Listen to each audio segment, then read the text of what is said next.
Bienvenido a este breve audiolibro basado en las enseñanzas del Dr. J. Vernon McGee, autor del estudio A través de la Biblia.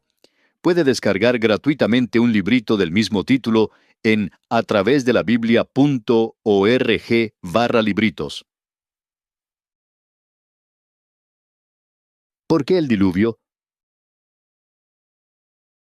Como fue en los días de Noé, así también será en los días del Hijo del Hombre. Comían, bebían, se casaban y se daban en casamiento hasta el día en que entró Noé en el arca, y vino el diluvio y los destruyó a todos. Lucas 17, versículos 26 y 27. Cuando llegan las lluvias al sur de California, los periódicos metropolitanos utilizan este titular: inundaciones desastrosas. Parece como en la época de Noé, y para quienes viven en las zonas afectadas, representa una calamidad. Sin embargo, para el sur de California, las lluvias generalmente representan millones de dólares y constituyen una gran bendición.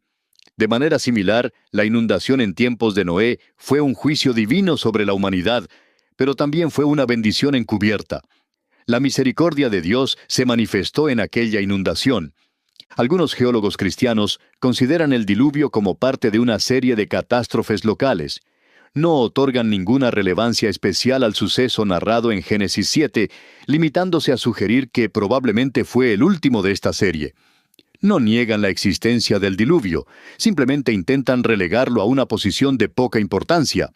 Sin embargo, ha habido un retorno a la antigua teoría de que el diluvio es la explicación para las formaciones geológicas que se encuentran por todo el mundo hoy. Permítame compartir con usted un extracto del libro, The Genesis Flood, El Diluvio de Génesis, escrito por Henry M. Morris y John C. Whitcomb. Durante todo el siglo XVIII y parte del XIX, la mayoría de los teólogos y científicos del mundo occidental creían que el diluvio fue responsable de los estratos fósiles de la Tierra.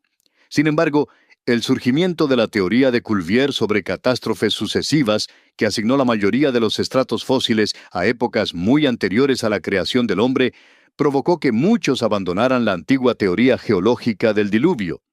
William Buckland lideró esta idea en Gran Bretaña, señalando los depósitos diluvianos como evidencia positiva de la última y mayor catástrofe en la historia del mundo, el diluvio de Génesis.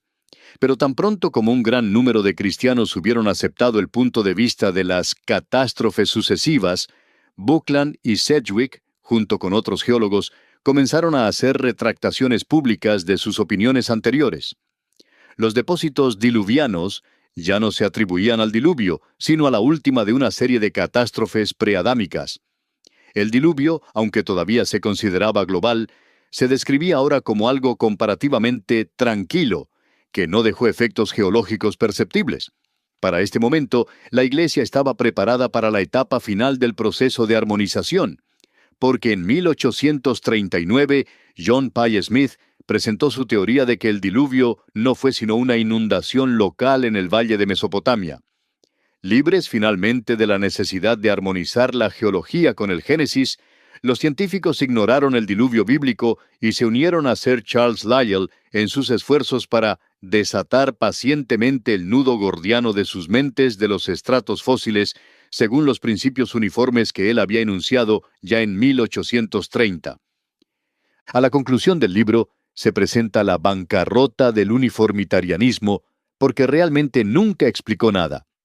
El sistema del uniformitarianismo, generalmente aceptado actualmente en la geología histórica, con su fundamento y su evidente sesgo evolucionista, ha demostrado ser completamente inadecuado para explicar la mayoría de los fenómenos geológicos importantes. Las velocidades y procesos actuales simplemente no pueden dar cuenta de la gran cantidad de datos geológicos. Alguna forma de catástrofe está claramente indicada por las vastas evidencias de volcanismo, diastrofismo, glaciación, depósitos de petróleo y minerales, fosilización, extensos yacimientos de sedimentos y la mayoría de los otros rasgos dominantes de la corteza terrestre. Cuando se reconoce este hecho, entonces se puede apreciar que incluso las supuestas evidencias de una gran edad geológica pueden reinterpretarse para correlacionarse adecuadamente con las numerosas y mucho más convincentes evidencias de actividad violenta y rápida formación. Hay un retorno a la antigua posición y hombres de verdadera estatura intelectual y bagaje científico están adoptando esa postura. Esto es significativo. El diluvio fue global en extensión. Fue devastador en su efecto y permanente en la evidencia geológica que dejó. El relato proporcionado por Moisés en Génesis es, de hecho, una narración contenida. No es extremo ni extravagante.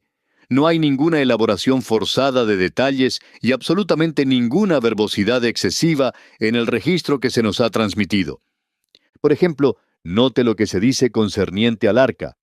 Y de esta manera la harás: de 300 codos la longitud del arca, de 50 codos su anchura, y de 30 codos su altura. Génesis 6, 15. El tamaño del arca resulta fascinante. No es la pequeña embarcación ridícula que se muestra en la literatura para la escuela dominical. Si usted examina las medidas descritas aquí, encontrará una proporción de 6:1, es decir, su anchura equivale aproximadamente a la sexta parte de su longitud.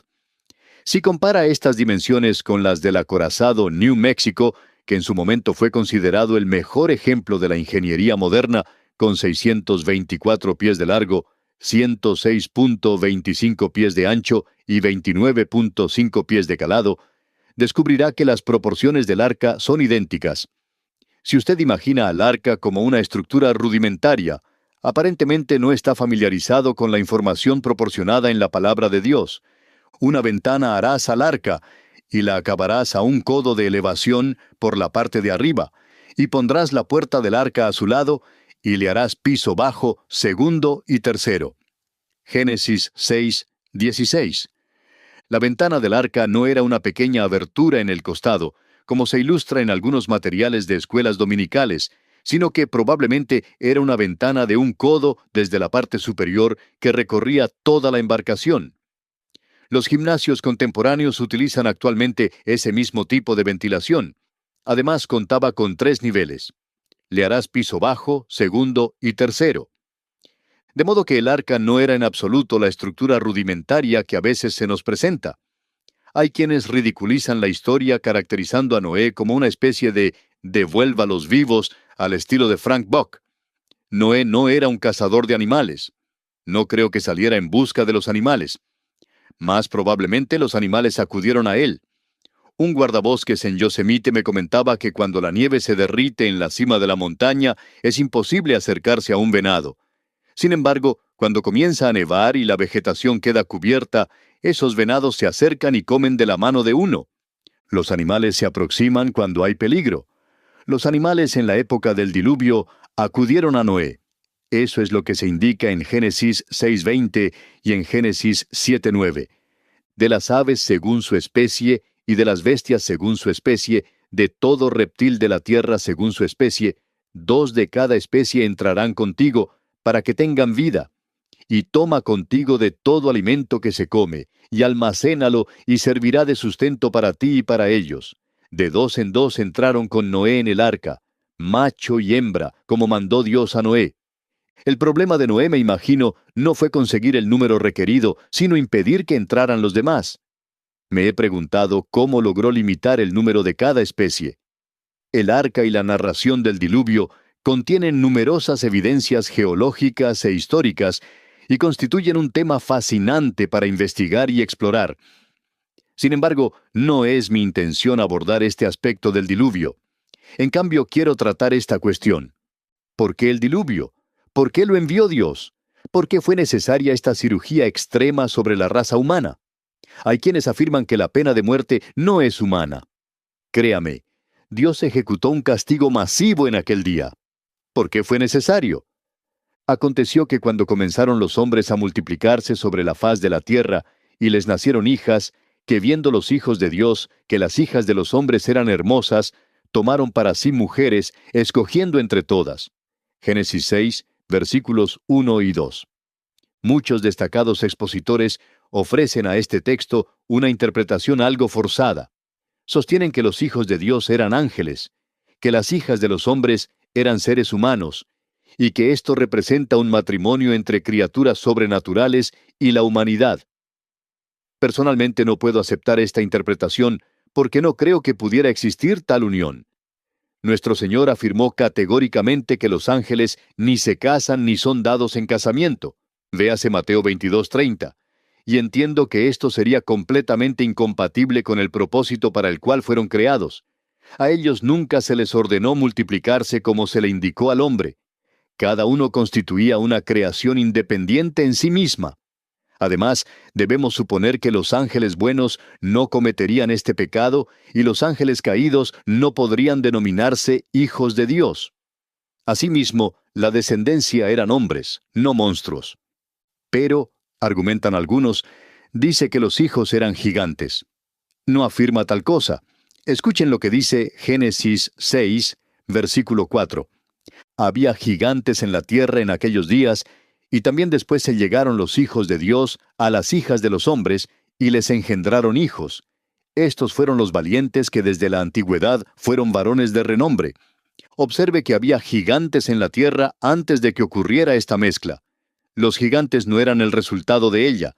Sin embargo, los gigantes sí existían. Eran descendientes de Adán. Para interpretar correctamente este versículo, debemos tener presente el tema central de Génesis. Moisés, escribiendo bajo inspiración divina, no pretende principalmente relatarnos la creación o el diluvio. En cambio, está trazando linajes familiares y una familia en particular que conducirá hasta Jesucristo. Génesis es el registro genealógico desde el primer hombre, Adán. Existe un linaje que atraviesa todo el Antiguo Testamento hasta llegar al Señor Jesucristo. Si consulta las dos genealogías, Mateo 1, versículos 1 al 16 y Lucas 3, versículos 23 al 38, verá que ambas se remontan directamente al libro de Génesis. Allí tienen su fundamento. Esto es lo que confiere importancia al libro de Génesis. Hay un patrón definido que se sigue en Génesis. Dios presenta primero la genealogía de un linaje rechazado para luego apartarlo. Entonces toma el linaje escogido, que conducirá a Cristo, y lo desarrolla hasta el final. Por ejemplo, Abraham tuvo dos hijos, Ismael e Isaac. Se nos proporciona el linaje de Ismael y después se deja de lado. Luego se presenta el linaje de Isaac y se continúa a lo largo de toda la Biblia, de modo que el Nuevo Testamento comienza con el hecho de que Jesucristo es descendiente de Isaac, razón por la cual se sigue ese linaje. Ahora, volviendo al cuarto capítulo de Génesis, observamos el linaje de Caín. Salió pues Caín de delante de Jehová y habitó en tierra de Nod, al oriente de Edén. Génesis 4:16. Entonces se describe el linaje de Caín, pero no se continúa hasta el final. En el capítulo 5 se presenta el linaje de Set. Noé pertenece a este linaje y es a través de su hijo que se prosigue. El capítulo 6 expone el simple hecho de que el linaje piadoso que provino de Set ahora se ha mezclado con el linaje impío de Caín. Los hijos de Dios, este linaje piadoso, eligieron esposas basándose en la belleza física. Ellos vieron que las hijas de los hombres eran hermosas. No mostraban ninguna consideración hacia lo espiritual. Usted verá la mezcla de estos dos, el piadoso con el impío, a lo largo de toda la Escritura. El ejemplo más notable, supongo, es Acab, rey del pueblo de Dios, Israel, quien se casó con Jezabel, hija de Ed-Baal, sacerdote de la religión más pagana del mundo. Este matrimonio tuvo un efecto desastroso sobre la nación entera. También en nuestra época, el matrimonio entre creyentes e incrédulos resulta peligroso. Dios lo registra aquí antes del diluvio como una advertencia para nosotros hoy. Por lo tanto, llegó un día cuando solo un hombre entre los millones sobre esta tierra encontró gracia ante los ojos del Señor. Pero Noé halló gracia ante los ojos de Jehová. Génesis 6:8. Debido a la mezcla de matrimonios y la intrusión de lo impío en el linaje piadoso, surgieron hombres y mujeres que dieron la espalda a Dios. Finalmente llegamos al momento cuando había uno solo que no lo hizo. ¡Uno! ¡Qué trágico! El cáncer del pecado era terminal. La raza humana padecía la enfermedad incurable del pecado. Si Dios no hubiera tomado medidas extremas, nadie se habría vuelto a Dios en la siguiente generación. La familia humana entera se habría perdido. Por consiguiente, Dios intervino cuando aún le quedaba un solo hombre. Dios era paciente y longánimo. Observó esta erosión de la vida espiritual, al hombre alejándose de él, y esperó hasta que quedaba un único hombre. Si hubiera esperado más, la raza entera se habría perdido. Permítame decirle, amigo, el diluvio fue un juicio terrible. Dios nunca afirmó que no fuera terrible. Lo fue, pero constituyó una bendición encubierta. La razón por la cual usted y yo hemos podido escuchar el Evangelio hoy y ser salvos es porque ejecutó su juicio cuando lo hizo. Él esperó todo lo que pudo. Solo Noé quedaba. Solo uno se volvía a Dios. Esto es impactante, lo admito. Solo uno. Génesis 6:9 dice: Estas son las generaciones de Noé. Noé, varón justo, era perfecto en sus generaciones, con Dios caminó Noé. Cuando dice que Noé era perfecto y que caminó con Dios, significa que hizo lo mismo que Enoc y Abel. Aquellos que eran hombres de Dios habían estado acudiendo al altar. Y puedo imaginar a Noé llevando su pequeño sacrificio, su corderito, y dirigiéndose hacia ese altar. La hierba había crecido alrededor de éste, porque los hombres ya no acudían allí, sino que seguían su propio camino. Pero aquí hay un hombre que caminó con Dios, y eso significaba que se dirigía a ese altar. Él reconoció que era un pecador y que necesitaba un Salvador. Cuando hizo esto, fue considerado aceptable ante Dios Todopoderoso. Era el camino establecido por Dios para el hombre. Y miró Dios a la tierra, y he aquí que estaba corrompida, porque toda carne había corrompido su camino sobre la tierra. Génesis 6:12. ¿Qué significa cuando dice su camino sobre la tierra? ¿El camino de quién? Simplemente significa esto: era el camino del hombre, pero era el camino que Dios había establecido para él. Era a ese altar donde el hombre podía acudir, reconocer que era pecador y sobre esa base ofrecer un sacrificio que lo hacía justo ante Dios. Ese es el camino de Dios, no el camino del hombre. Pero el hombre había corrompido su camino sobre la tierra, porque no siguió el camino de Dios. Observe la condición del hombre en aquel tiempo. Este es el fruto del pecado. Y vio Jehová que la maldad de los hombres era mucha en la tierra, y que todo designio de los pensamientos del corazón de ellos era de continuo solamente el mal. Génesis 6:5. Observe los múltiples calificativos aquí. La maldad del hombre era abundante en la tierra, su maldad no era escasa. Y no solo parte de su imaginación y pensamientos eran malvados ocasionalmente, sino todo designio de los pensamientos era de continuo el mal. Así es el retrato de la humanidad. Alguien ha indicado que el corazón es la fábrica del pensamiento del hombre. El Señor Jesús dijo: porque del corazón salen los malos pensamientos, los homicidios, los adulterios, las fornicaciones, los hurtos, los falsos testimonios, las blasfemias. Mateo 15:19. Y del corazón proceden los asuntos de la vida, según Proverbios 4:23. El corazón se refiere a nuestro ser más íntimo, donde vivimos y nos movemos y existimos. Me pregunto si usted habrá notado esta oración de David: Jehová, Dios de Abraham, de Isaac y de Israel nuestros padres, conserva perpetuamente esta voluntad del corazón de tu pueblo y encamina su corazón a ti. Primero de Crónicas 29, versículo 18. Esta fue su oración cuando consagró el lugar donde se edificaría el templo, un espacio donde el pueblo de Dios podía acudir para que sus pensamientos e imaginaciones fueran dirigidos hacia él. Pero aquí, en la época de Noé, el pueblo había excluido a Dios completamente de sus vidas.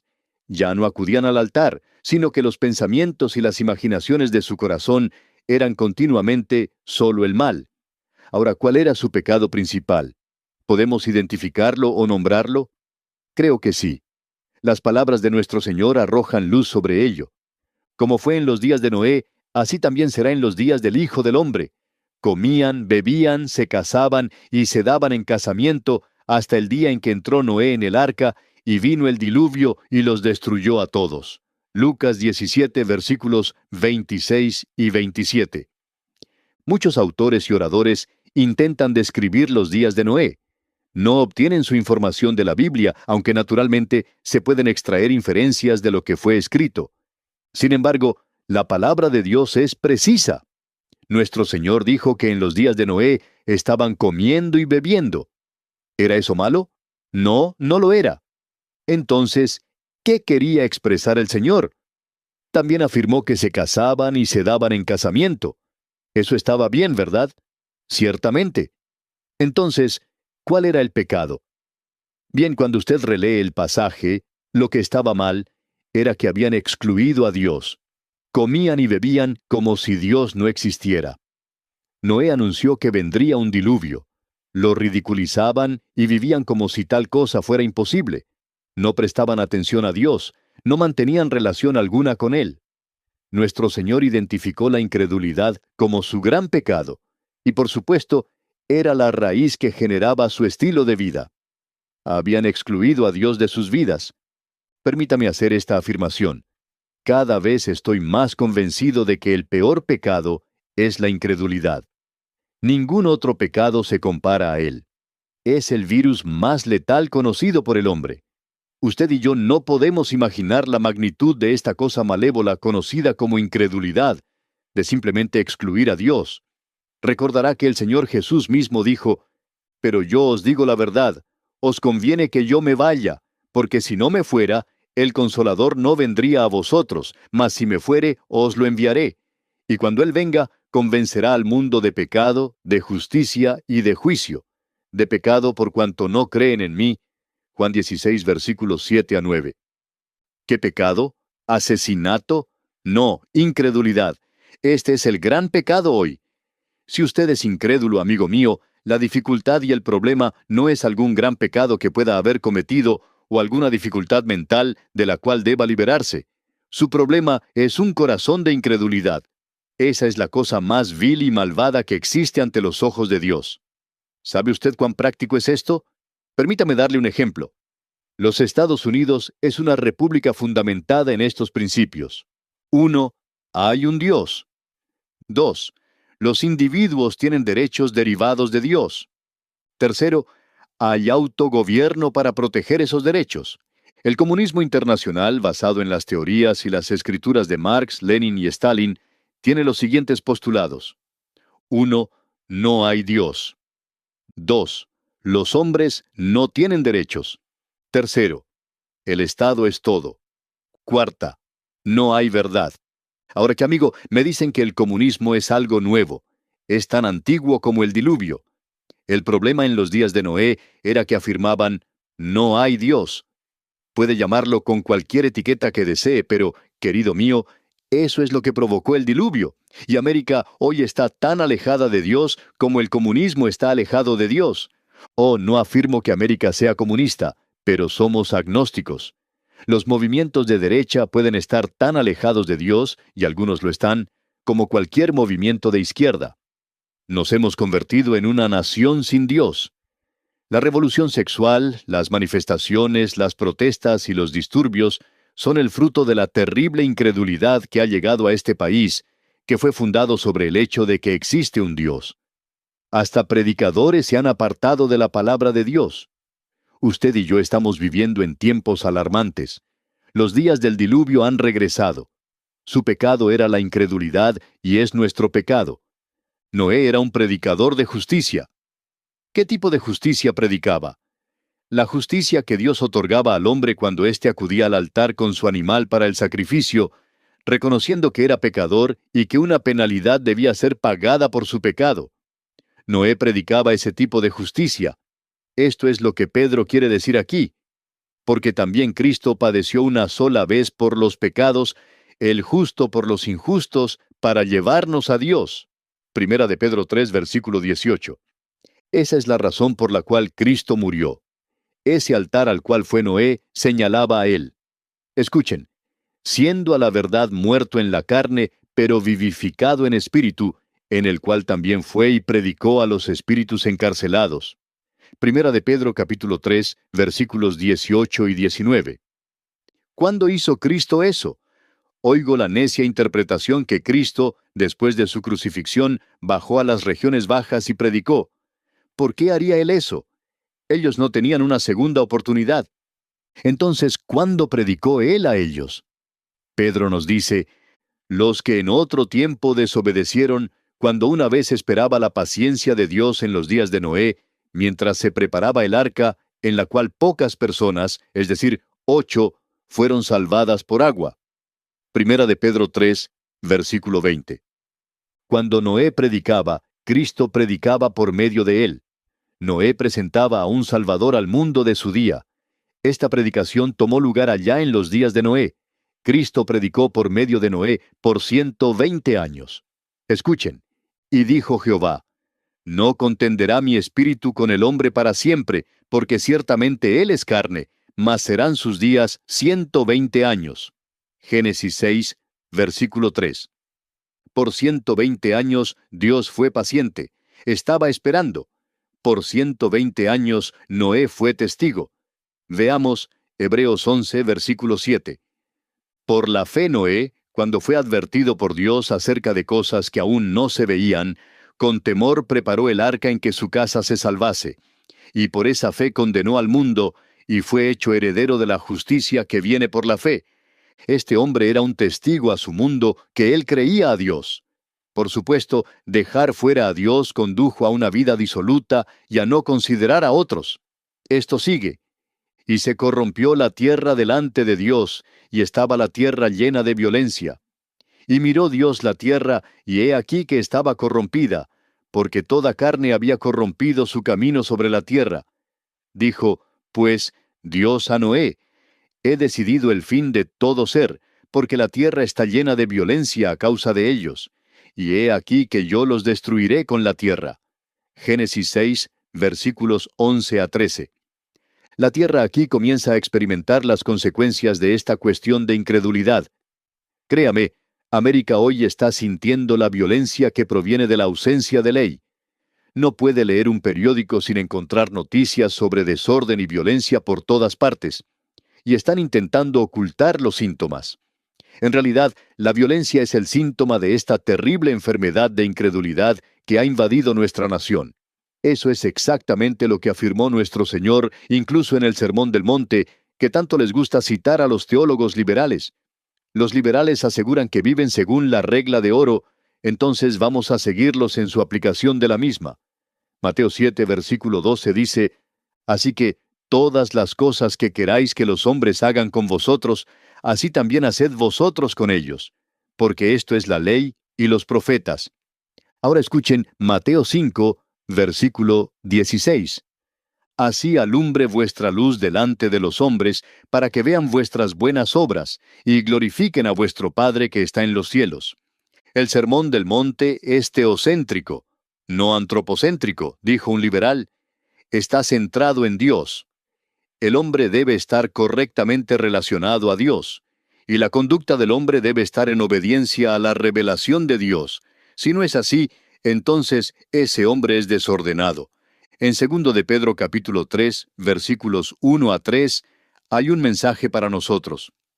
Amados, esta es la segunda carta que os escribo, y en ambas despierto con exhortación vuestro limpio entendimiento, para que tengáis memoria de las palabras que antes han sido dichas por los santos profetas, y del mandamiento del Señor y Salvador dado por vuestros apóstoles, sabiendo primero esto, que en los postreros días vendrán burladores, andando según sus propias concupiscencias. Los burladores, andando según sus propias concupiscencias, están aquí. En nuestra época, están presentes en la tierra. Si usted es cristiano, espero que haya comprendido que se encuentra en el grupo minoritario. Los burladores constituyen la mayoría, pero mientras yo pueda alzar mi voz, quiero dejar claro que la esperanza del mundo es la venida de Cristo. Su retorno se niega por todas partes, y diciendo, ¿dónde está la promesa de su advenimiento? Porque desde el día en que los padres durmieron, todas las cosas permanecen así como desde el principio de la creación. 2 de Pedro, capítulo 3, versículo 4. La maldición de la hora es el escepticismo. ¿Dónde está la promesa de su advenimiento? Estos ignoran voluntariamente que en el tiempo antiguo fueron hechos por la palabra de Dios los cielos, y también la tierra, que proviene del agua, y por el agua subsiste. 2 de Pedro 3, versículo 5. Niegan que el diluvio tuviera lugar, pero Dios dice que sucedió, por lo cual el mundo de entonces pereció anegado en agua. 2 de Pedro capítulo 3, versículo 6. Se afirma que el juicio ya no está de moda y que no existe un predicador de relevancia o inteligencia que se atrevería a predicar sobre el juicio hoy. Sin embargo, hay hombres tanto inteligentes como de prestigio que están predicando sobre el juicio. Ciertamente Pablo, el predicador más notable de todos, lo hizo. Algunos días después, viniendo Félix con Drusila, su mujer, que era judía, llamó a Pablo y le oyó acerca de la fe en Jesucristo. Pero al disertar Pablo acerca de la justicia, del dominio propio y del juicio venidero, Félix se espantó y dijo: «Ahora vete, pero cuando tenga oportunidad te llamaré». Hechos 24, versículos 24 y 25. Félix no quería oír más del juicio a venir. Nuestro Señor preguntó: «Pero cuando venga el Hijo del Hombre, ¿hallará fe en la tierra?». Lucas 18, versículo 8. Fe es un término abstracto. Todos tienen fe en algo. Pero la fe de la cual habla aquí nuestro Señor es el cuerpo de verdad revelada. ¿Hallará eso cuando vuelva? La manera en que está expresada la pregunta en el griego demanda una respuesta negativa. La respuesta es que no. ¿Por qué no ha venido ya el juicio? El Señor no retarda su promesa, según algunos la tienen por tardanza, sino que es paciente para con nosotros, no queriendo que ninguno perezca, sino que todos procedan al arrepentimiento. Segundo de Pedro capítulo 3, versículo 9. Antes de los días de Noé, existía la advertencia: el nacimiento de Matusalén. Su nombre parece predecir el envío del diluvio, y éste llegó en el año en que murió Matusalén. Sin embargo, Dios extendió su vida por 969 años. Dios advirtió que el diluvio vendría. Tenía que venir por las generaciones que aún debían nacer sobre la tierra. Dios tuvo que hacerlo. Fue un acto de misericordia para ellos. Durante 120 años, Dios les advirtió mediante la predicación de Noé: «Viene». La gente se burlaba. Todas las cosas continúan como siempre. Tal vez no viste el pronóstico del tiempo, hermano Noé. El informe dice que habrá buen tiempo y más calor. Noé decía: «Viene». Por la fe, Noé, cuando fue advertido por Dios acerca de cosas que aún no se veían, con temor preparó el arca en que su casa se salvase, y por esa fe condenó al mundo y fue hecho heredero de la justicia que viene por la fe. Hebreos 11:7. No había una nube en el cielo, no habían experimentado ni siquiera una buena neblina, pero Noé insistía: «Viene». Transcurrieron 120 años y entonces llegó el diluvio. Usted y yo vivimos en una época en que los hombres sostienen que hemos escapado de la órbita del juicio y de la idea de un Dios que juzga. De hecho, han concluido que ni siquiera necesitamos a Dios, que las cosas continuarán como están. Francamente, yo quisiera apresurar a Dios. Si yo pudiera enviarle un telegrama, le pediría que se apresurara. Pero Él no tiene prisa. Tiene la eternidad ante sí. Alguien pregunta: ¿cree usted que el juicio vendrá durante nuestra vida? No lo sé. Él solo nos ha dicho que viene. Sin embargo, para usted y para mí, no tardará mucho, porque no permaneceremos aquí por mucho más tiempo. El tiempo está en nuestra contra. Usted tiene su oportunidad ahora para decidir a favor o en contra de Cristo. Y yo creo sinceramente que el ministerio debe concentrarse en un solo punto: proclamar la palabra de Dios. Eso es todo. Suceda lo que suceda donde sea. Pero, objeta alguien, conozco a un hombre brillante y él no cree en la Biblia. No me preocupa en absoluto. Lo que él piense no supone ninguna diferencia. Era bastante difícil en la época de Noé tener al mundo en contra, pero fue muy bueno tener razón cuando llegó el diluvio. Dwight L. Moody dijo esto: «Considero al mundo como un naufragio. Su ruina se aproxima cada vez más. Dios me dijo: Moody, aquí tienes un bote salvavidas. Sal y rescata a tantos como puedas antes de que ocurra el naufragio. Las iglesias están dormidas. No conozco mejor manera de despertarlas que lograr que anticipen el regreso de su Señor del cielo. En ninguna parte de las Escrituras se afirma que el mundo entero se llevará a los pies de Cristo en esta dispensación. No encuentro ningún lugar en la Biblia donde diga Dios que el mundo mejorará progresivamente y que Cristo tendrá un reino espiritual sobre la tierra por 1000 años. Lo primero que Cristo hará a su venida es retirar a la iglesia del mundo. La trompeta de Dios puede sonar antes de cualquier cosa que hagamos, antes de que yo termine este sermón. Sin embargo, Moody dijo eso hace años, y Cristo aún no ha venido. ¿Sabe usted por qué Cristo no ha venido todavía? No es porque Él no vaya a venir, es porque Él es paciente y longánimo. Él no quiere que ninguno perezca. Él dispone de mañana y mañana y mañana, pero usted no tiene tanto tiempo. Gracias por escuchar ¿Por qué el diluvio?, una producción de Radio Transmundial. Visite nuestro sitio web transmundial.org para obtener más recursos gratuitos.